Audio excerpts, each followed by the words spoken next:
Hello everyone, this is Dr. Anupama. I'm a hair transplant surgeon and a skin specialist at Derma One Clinic. Today in this video, we are going to talk about vitiligo treatment and cure of vitiligo. This will be a detailed video on vitiligo wherein I'm going to discuss what is vitiligo, what are the types of vitiligo, what are the symptoms of vitiligo, what is the medical treatment of vitiligo, vitiligo surgery and vitiligo laser treatment. At the end, I'm also going to discuss about the role of diet in vitiligo. So let's begin this video by first discussing what is vitiligo. Vitiligo is a disease which is basically limited to just your skin. In this disease, you will develop multiple white colored patches on your skin. These patches are generally not associated with any type of symptom, for example, itching or pain. So depending on the extent of the disease, it can be divided into 4 types. So the first type is focal vitiligo. In focal vitiligo, a person will have just 1 or 3 patches on one part of the body. Second type is generalized vitiligo. In generalized vitiligo, there will be multiple or lot of patches over the entire body. Third type is segmental vitiligo. In this type of vitiligo, a person will have multiple white colored patches along the distribution of a single nerve.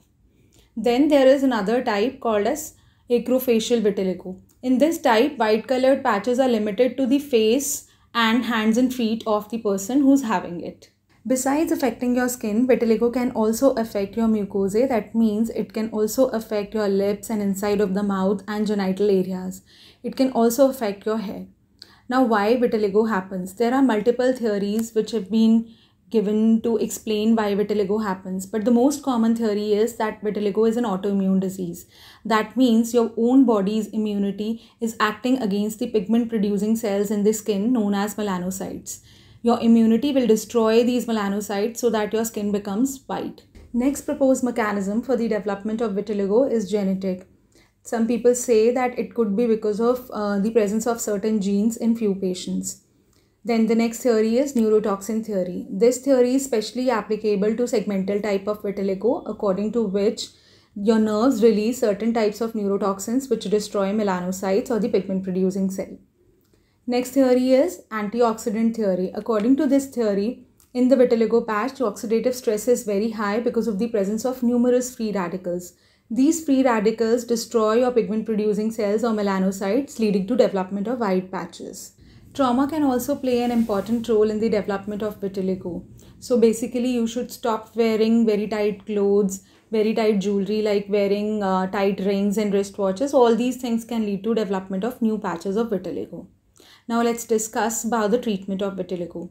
Basically, treatment of vitiligo depends on 2 things: the type of vitiligo and whether it is progressive or not. That means whether it is increasing or not. So basically, if you have just 1 or 2 patch, that means if you have focal vitiligo, then your doctor will just prescribe you simple creams for vitiligo.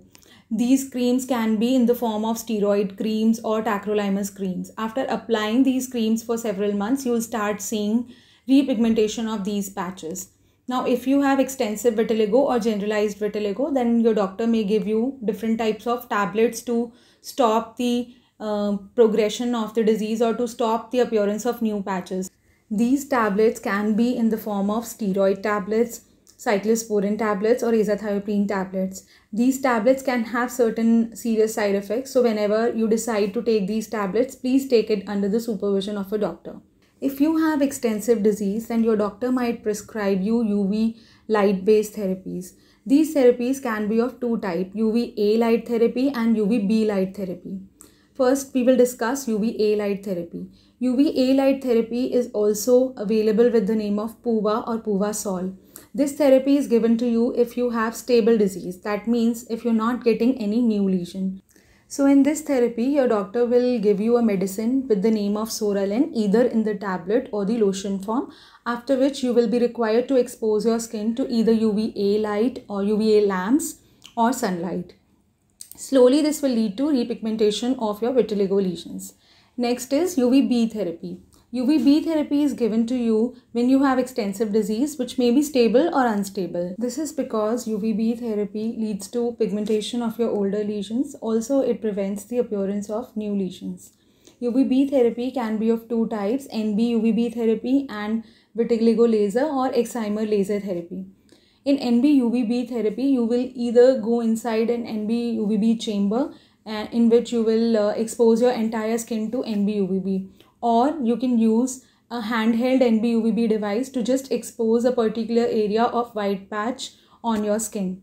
Excimer laser is a special type of vitiligo laser in which very focused narrowband UVB light is given to the white patch on your skin. Now let's talk about vitiligo surgeries. Vitiligo surgeries are advised to a patient when his or her lesions are not showing repigmentation even after giving multiple creams or light therapy.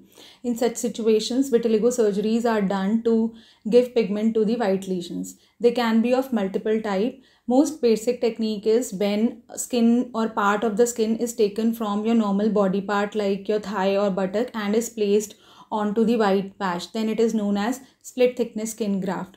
Sometimes this piece of skin is smashed to form a paste and this paste is then applied on the white patch. Then it is called as smash grafting.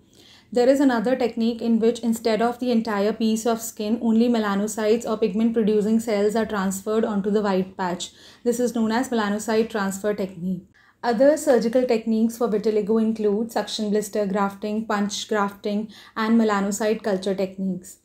Now let us discuss the diet in vitiligo. As I've already said, free radicals, they destroy your pigment producing melanocytes leading to vitiligo patches. So to reduce the amount of free radicals, you should always take diet which is rich in antioxidants.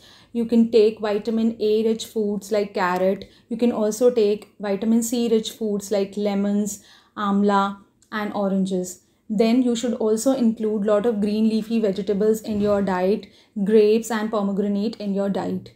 Also, if you're taking steroid tablets for the treatment of vitiligo, then you should reduce the amount of salt in your diet.